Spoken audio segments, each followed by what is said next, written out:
Hello, baseball fans, and welcome back to another video. As always, you know us. It's Ethan and Brandon here, and we're going to talk about two teams that are going to go head to head in the coming weekend. It is the Chicago Cubs versus the Milwaukee Brewers, two teams that have fought for the number one spot this entire season. It has been a crazy time, and the Cubs have just clinched the wild card win against the Padres, and now they go up against each other in the coming days. It is a crazy time to be either one of these fans, especially for the Chicago Cubs, who have not been in the World Series contention for quite some time.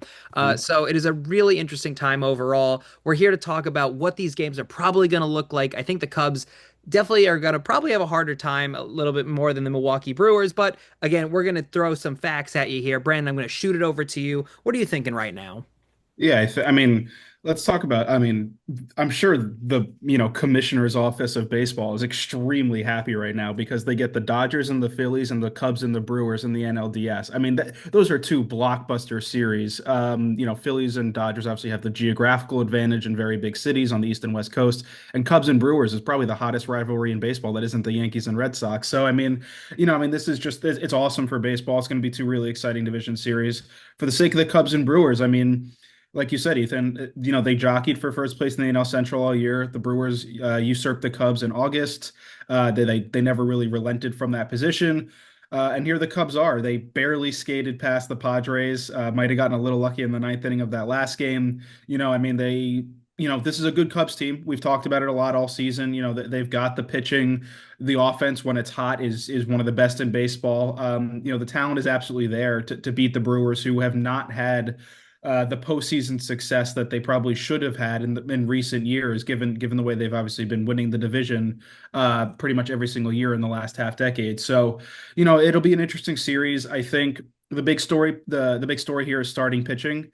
I think on paper the Cubs probably have a better starting rotation. And I only say that because Brandon Woodruff and Jose Quintana are both currently hurt. We don't know their status right now. It sounds like they'll both miss the series, which, if that's the case, definitely a leg up to the Cubs, who are missing Cade Horton as well. He probably won't be ready for the series either. So I think, again, it's going to be interesting to see what happens. One thing to point out is that the way the schedule works out is that the Cubs rotation is going to be in flux at the start of this series because Matthew Boyd, Shota Imanaga, and Jameson Taillon all started, or Shota Imanaga pitched bulk innings, but they all basically started in the wild card series.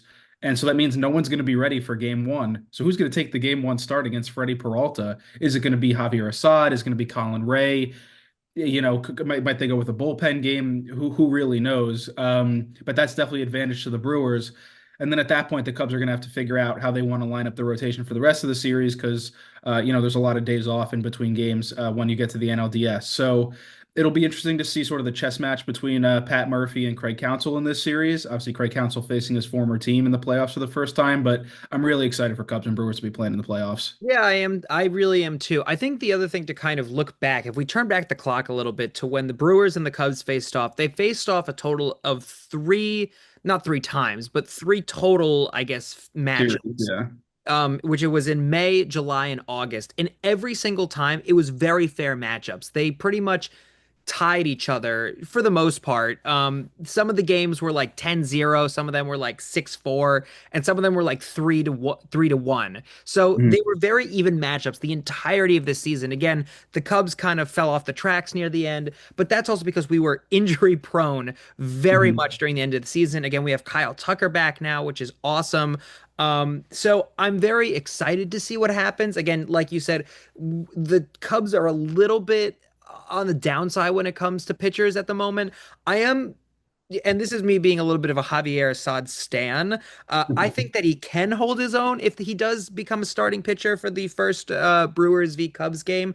At the same time, I don't want to call him a rookie anymore because he's been on the mound quite a bit, but he has not played in this type of environment, so Yeah. that is a lot to put on a pitcher's shoulders. Versus somebody like Shota Imanaga, versus somebody like Matthew Boyd. So again, it is a little bit of a different setting here. Yeah, no, 100%. And, for what it's worth, a lot of this Cubs core has not been in the playoffs before. The Brewers have won the division 4 times in the last 5 years. I mean, the Brewers are still a very young team. I mean, they have a lot of really good rookies, but, I mean, the Brewers guys have been here before for the most part. A lot of the Cubs guys haven't. And so that's worth keeping in mind. Obviously, the Brewers are, better rested than the Cubs are because they had the playoff bye, but the Cubs, I guess, arguably have more momentum because they had to win to get here. There's, obviously always conversation around that, but I think, this is going to come down a lot to, who manages the bullpen better. Obviously the Brewers right now, because they got that bye, they're going to get Trevor McGill back. I think they're going to get DL Hall back. Those are two really important relievers to their bullpen. Obviously, Abner Uribe is an unbelievable closer.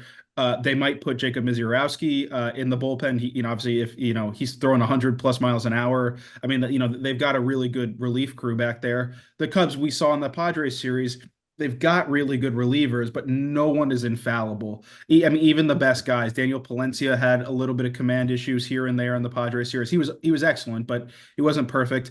Brad Keller really struggled in the second inning of his second outing. Andrew Kittredge wasn't great in his opener. So, I mean, even the best guys in the Cubs bullpen definitely are not, probably as good as the best guys in the Brewers bullpen. And that's another advantage for Milwaukee.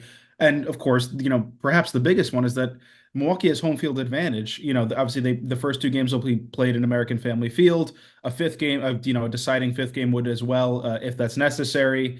So it's going to be up to the Cubs to really steal one of the first two games in Milwaukee, so that they get to go home to Wrigley Field with a chance to clinch everything. Yeah, the Cubs really had a little bit of a advantage, a very small advantage we can call it, being at Wrigley when they were playing the Padres, but now it's all up to being in Milwaukee and seeing where they can do the damage. But as always, we'd love to hear your thoughts in the comments. Who are you rooting for? Is it the Milwaukee Brewers?